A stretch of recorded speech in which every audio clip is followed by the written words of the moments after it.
పాపానికి కూడా దేవుడు వడ్డీ వసూలు చేస్తాడని. పాపానికి కూడా దేవుడు వడ్డీ పర్సలకే కాదు, నువ్వు మనిషిగా పుట్టినందుకు సంపాదించి పర్సెలను వడ్డీకి ఇవ్వడం తెలుసు. పర్సెను సంపాదించడం తెలుసు, నీకు వడ్డీకి వడ్డేయడం తెలుసు. దేవుడికి ఏం తెలుసో తెలుసా? నువ్వు ఒప్పుకోకుండా దాచిపెట్టిన పాపానికి దానికి వడ్డీ కట్టడం దేవునికి తెలుసు.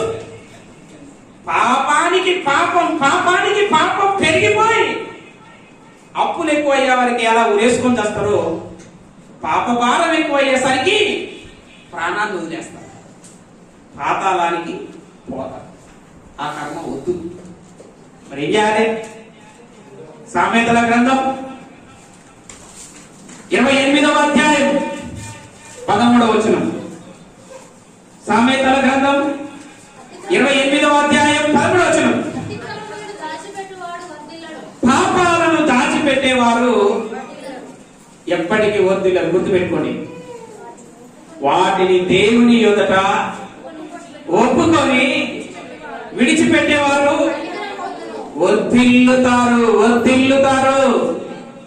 నీవు వర్ధిల్లాలి అంటే, నీవు ఆశీర్వదింపబడాలి అంటే, నీ జీవితం కావచ్చు, నీ కుటుంబం కావచ్చు, నీ వంశం కావచ్చు, నీ సంతానం కావచ్చు, ఏదైనా వర్ధిల్లాలి అంటే, ఆశీర్వదింపబడాలి అంటే, నీ చేతుల కష్టార్జితం కూడా చిగురించాలి అంటే